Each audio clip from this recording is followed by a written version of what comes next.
Prime Big Deal Days are here with 2 days of big savings exclusively for Prime members. You'll feel like a VIP. Right this way. Your hairdryer deal is waiting. Sweet. Deals from clothes to electronics. It's on Prime Big Deal Days, October 11th and 12th. It's time to get your checking account to zero with free checking from PenFed. That's zero ATM fees, zero balance requirements, and zero time spent waiting for your paycheck to direct deposit because you can receive it up to 2 days early.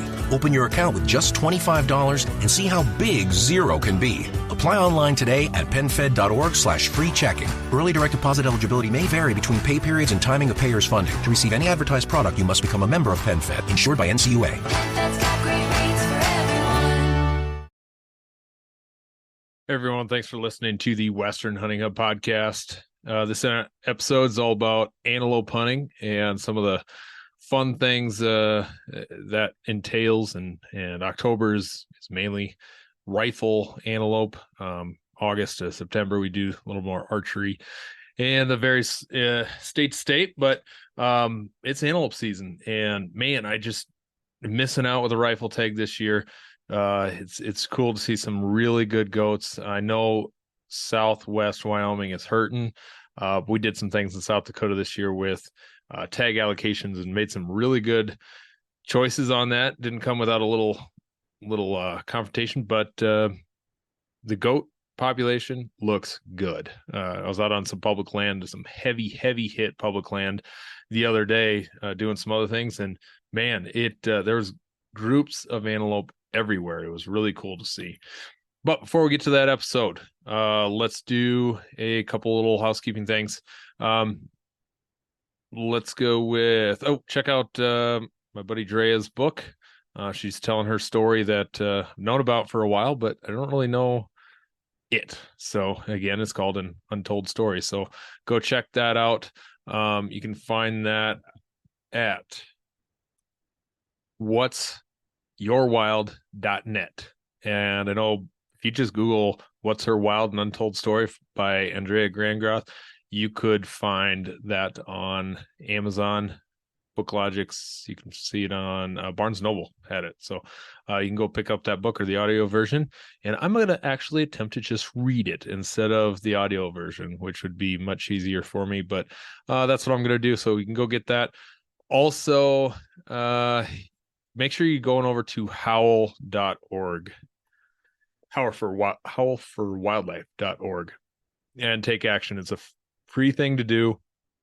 Right now, you can see there's a few actions needed, from grizzly bears in Washington to grizzly bears in British Columbia. So there's stuff going on there. Black bear damage depredation permits in Washington. Canada's gun confiscation bills. I know none of us probably, or some of you are Canadians, and we are here for you as hunters. So go send your howls that direction. There's some wolf stuff in BC. There's a few different things on there.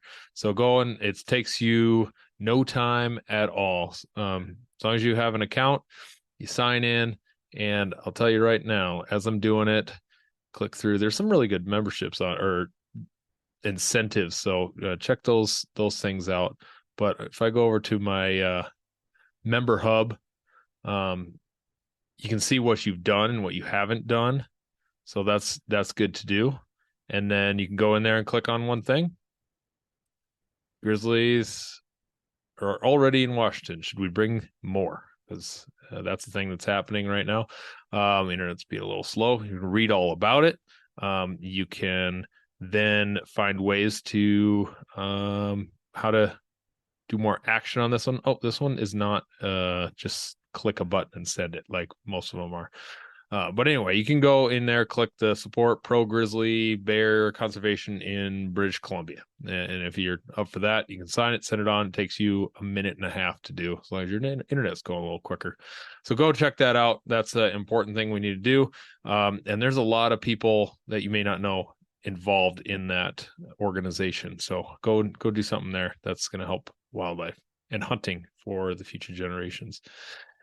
If you need some dog chews, or if you need some rattling antlers, get a hold of me. I have a few of them I've been saving for the season, and I got some really good ones. I'm going to range those probably 50 to $75, maybe $100 for the big ones. I'm not sure. But get a hold of me, and otherwise dog chews, blackhillsantlers.com.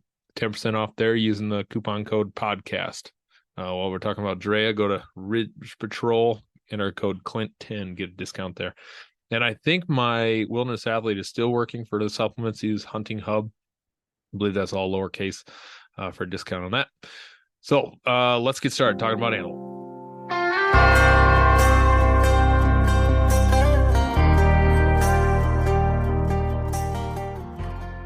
So I had a awesome hunt the other day.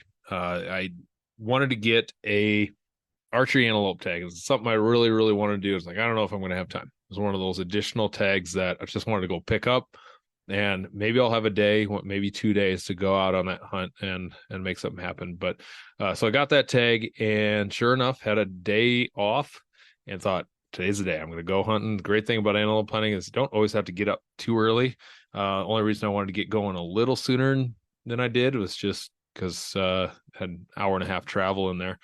But got the kids up, got them going, so I was able to help and not just ditch the family, and took off. Found a bunch of public land, and sure enough, right away, the only antelope I saw were on public. It was amazing.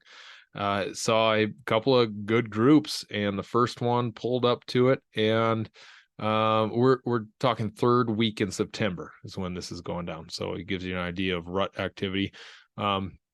Those goats were just the bucks were with the does. Not a whole lot of rut activity out of that group, but saw them from the road, backed up, left my vehicle out of sight, and started to make a stalk in. And by the time I made into their area, I never saw them again. So I'm pretty sure they left before I even started the whole deal. So that was kind of disheartening, but that's the way antelope hunting goes, and you move on. So drove down the road, and talking to buddy Danny on the phone, and sure enough, like, oh, I gotta go. Antelope is 50 yards off the road, really nice buck.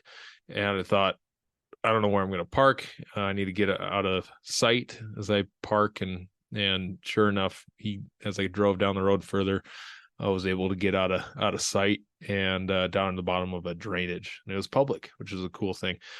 So jumped out of the truck, grabbed my decoy. And the one thing I do for antelope, and I've been fairly successful so far with decoying antelope, is I used a Montana decoy once, and that was a nightmare. I could barely hold steady with my rifle, holding that as well in the wind. That was a mess. Just a total mess. But I decoyed an antelope in that was 2017, 18. Nope, that was 2020 is when that was. And had an awesome hunt. That's an episode or two ago. That's a ways back, but that story is in there. And really thought I could put a stock, get in close on this thing. And my game plan is get within a few hundred yards and just let the antelope see the decoy and see what I can do. Making sure, since the bow mounted decoy, the stalker decoy is, that my legs got to be covered, and making it look as real as possible. And when I realized, once I got on the ground and seeing the antelope, they didn't see me right away, was that the wind was bad. And antelope, that's kind of important. Probably for bow hunting is real important. But they weren't really having it. They kind of saw it. The buck trotted up a little ways and got within 120. So he saw that decoy, and I just held it still, maybe gained on him a little 20 yards. And then the doe started taking off, and he realized, I better go. So that one was a doe decision. I didn't have the buck alone, which makes me think, I wonder if when you have the buck alone and the does are off bedded somewhere else, that decoying might be a little bit more successful. It's close to the situation I've had.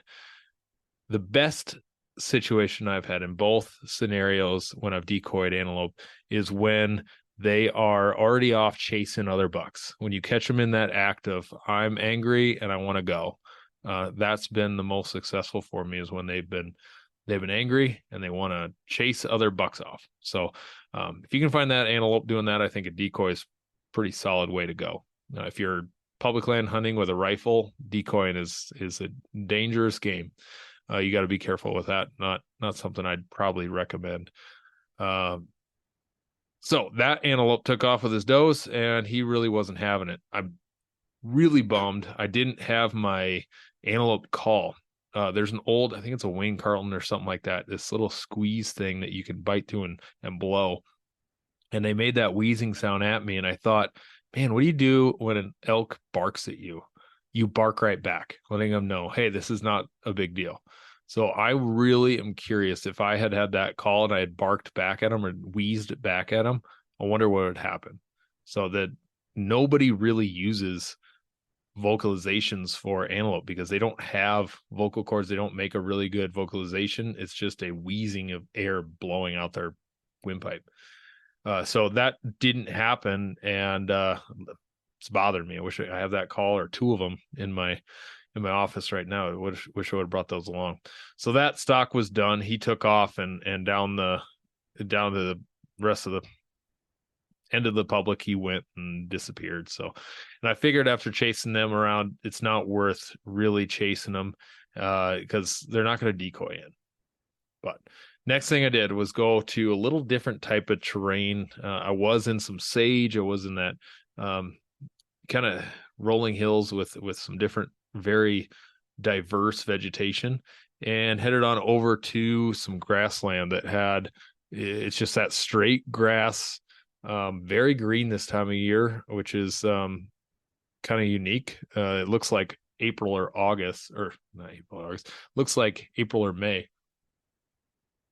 But it's September. We've just had so much rain. It looks really good. And I was talking, I don't know, I guess as I'm driving around, I like calling my buddies and seeing what they're up to. But as I'm driving around, I pull up my binoculars and take a peek on top of a hill from the road. And sure enough, I think I see something that's an antelope. It's just all those heat waves. Because it ended up being 92 degrees as a high that day. But saw an antelope from a distance and thought, I wonder what it is a long ways out there. I really wasn't, kind of getting over a sickness, and really was being kind of lazy. I thought I'd just try and find something a little close to the road. I wasn't feeling it just with that sickness, and I just gonna find something within a mile of the road and call it good. And these antelope are out there a little ways. So I drive around, it gets a little closer, and it's like, oh, that buck is chasing that buck. And he's running him off and all over the place. That's a buck I need to be close to. So I get the bow, grab the stalker decoys, and it's mounted on the bow. And I start using the drainages, making my way down those drainages where they can't see me. And I decide to pop up and over. But sure enough, here comes a buck chasing one of those bucks, chasing another buck. And they run within 200 yards of me. Not even have a clue that I'm around, but end up doing some chasing, and he ends up running that buck a mile this way, a mile that way. It was really cool to see them with not a care in the world of what's going on around them, but knowing that there's all these that little buck that he didn't want around, and he chased him and chased him and chased him. And I mean, it's 90 degrees and they are booking it. It was really kind of incredible. And I know they're the second fastest land animal, but to see that, it's really kind of neat. And their stamina and how they're able to keep that up in the heat. They're just an amazing animal. They're kind of prehistoric. Just a cool animal. After years of fine print contracts and getting ripped off by big wireless providers, if we've learned anything, it's that there's always a catch. So when I first heard that Mint Mobile offers premium wireless starting at just $15 a month, I thought, what's the catch? But after talking to them and using their service, it all made sense. There isn't one. Mint Mobile's secret sauce is that they're the first company to sell wireless service online only. They cut out the cost of retail stores and pass those sweet savings directly to you. For anyone who hates their phone bill, Mint Mobile offers premium wireless for just $15 a month. I was hesitant about having to get a new phone and a new phone number, but with Mint, you can use your own phone with any Mint Mobile plan and keep your same phone and your same phone number along with all of your existing contacts. Mint Mobile gives you the best rate whether you're buying for one or for a family, and at Mint, families start at 2 lines. All plans come with unlimited talk and text plus high-speed data delivered on the nation's largest 5G network. Switch to Mint Mobile and get premium wireless service starting at just $15 a month. To get your new wireless plan for just $15 a month and to get the plan shipped to your door for free, go to mintmobile.com/waypoint. That is mintmobile.com/waypoint. Cut your wireless bill to $15 a month at mintmobile.com/waypoint. And so he runs that other buck off and said, now is my time. He just ran him off. Any buck he sees, he is going to chase him. So I used the terrain, got a little close, and it was big rolling hill that I couldn't see over, and he could have been to my left, to my right, and busted me pretty easy. So I thought, well, I don't know what's going to happen. I'm just going to take it easy, go over. And sure enough, I look to the right, and there's the does all bedded. There's like 6 does, and I see they're across the fence, not just on private, but on Indian reservation, which anything goes over there, it's gone. I mean, I would probably try to attempt to call someone, but I don't think the tribe's very easy to get a hold of. I don't really know. It probably is just gone. They're probably not going to let some white guy going on there and retrieving his antelope. So the does are on that side, and I continue to peek over, and sure enough, oh, there he is. He's on my side of the fence, probably 50 yards on my side, and I'm sitting 300 yards away or so. And I peek over and just see him. Like, sure enough, there he's resting. I can see him taking deep breaths and just like getting ready to get the next, get his breath and get back to his doe. So I decide then I'm going to just put that decoy up, see what happens. And he was chasing another buck off, and he's going to really want to have something to do with me. So put that decoy up. He looked at him and started staring, doing that antelope stare. And sure enough, I see him almost, I could see what was going on in his head. It was, oh crap, I needed to run him off as well. So it's just so cool. He decides, just starts trotting right towards me. He turns and trotting in that typical antelope little gallop, trots right at me, and I lose track of him because he goes down the hill, and then he's going to be coming up the hill towards me, and I'm on top of this little ridge on the wide open. There's nothing to hide behind. I just set behind my decoy, and I know he is coming. He's going to peek over. I try to range something, and it's like you can't range anything in the grassland there, especially on the top of a hill there. I had no idea. It's like, I'm going to have to just range him. When I see him, I got to range him. So he pops up, he stops, kind of quartering to pretty hard, and I just take my rangefinder, lean to the left of the decoy, range him at 45. My release was already clipped on my D-loop. Grab my release, draw that back, and I think this is one of my more controlled shots I've had, where I felt my anchor, I felt my thumb on the barrel, and then I saw the pins. And that's sometimes you go black on what pin you even chose. Because at 45, I gapped that 40 and 50 pin just perfectly, and he's quartering to me. So I put it right in the point of his shoulder there, right below the shoulder blade. And I just put that on there, and just the slowest, smoothest release, and this beautiful sound of not a smack of a shoulder blade, but just a solid thump of a nice clean hit. And I smoked him, and it was an amazing feeling of, that was a great shot. And he turns and kind of barrels off a little bit, and I jump up to see. I got to keep an eye on him, because you can lose those things out in that wide open. They just only stick up 8 inches off of the ground once they're dead.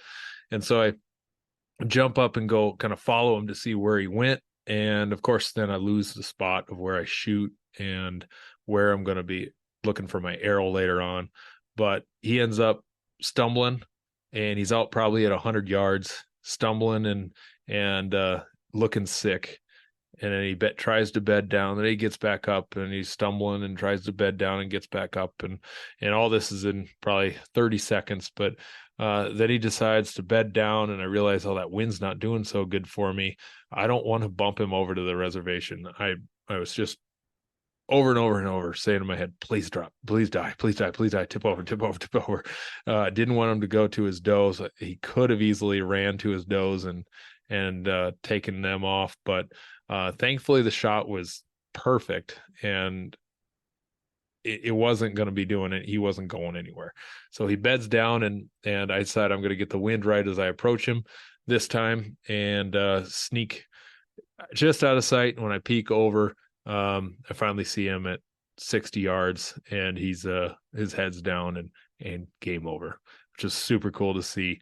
My first archery antelope laying there in the ground. Problem is, it's 92 degrees, and I did strap a knife to my belt, but I didn't want to bring anything else because I didn't want the bulk behind me and having all that width. But maybe I just didn't think I was going to shoot something. So I got up to him, took a couple of pictures, but realized I got to get going. This thing is hot. And that antelope just got done doing a bunch of running. And so I haven't eaten him yet to see what he kind of tastes like, because he just ran all over the place, had a 5 minutes of rest, and then he ran to me and I shot him in 92-degree temp. So I bet he's fine, but who knows? I got him cooled down as quickly as possible. I had my knife. I didn't have game bags. I didn't have my pack. So this is what I did. I gutted him, field dressed him, got him nice and wide open. Even though the heat was there, the winds were blowing, and I think that saved me. It just really kept things a little cooler. Sprinted back to my truck, which is like 0.8 of a mile is what it seemed to be when I did a quick measurement, and got to the truck, grabbed my stuff, hauled butt back to the antelope, got it quartered, packed up, and then thankfully I had a cooler with jugs of frozen water in the truck ready to go. So everything was set, and got him on ice and took off down the road to go home. So I have a feeling I got to do that again in another year. I've got some antelope points, and I'm thinking I want to do that again. That was just so much fun. 3rd week of September, 4th week of September is probably a really good time. I would love to do that in Wyoming, love to do that in South Dakota again. We'll see where I decide to do that. But and archery antelope, I can't imagine sitting on water, but I'm not sitting on water for antelope. I don't want to do it. I would much rather try and hit that rut period and get after them that way. You end up with a couple of cactus in your knees. I would like to get some knee pads next time for that to avoid those cactus. And thankfully, Asano didn't run into these snakes, but you avoid the prairie dog towns, and I think you can do that. So that's my antelope story. Just a quick and dirty little episode for you. I wanted to share that fun success story. Going out paddle fishing not this weekend, but on the Monday. Headed East River, see the in-laws, and then just south of there, the Missouri River runs through Yankton, and they have a pretty cool paddlefish season that it's like setting the hook on a rock that fights back. They're such a cool animal, fish, and prehistoric looking thing. So this month and last month are all about prehistoric animals for me. Antelope, paddlefish, and gonna move on to deer here at some point. So thanks for listening. And as always, if you could like and follow it, Western Hunting Hub, also Black Hills Antlers, that'd be great. And leave me a review. I'd appreciate it. Thanks for listening. To the land, but it ain't my ground. This is God's country.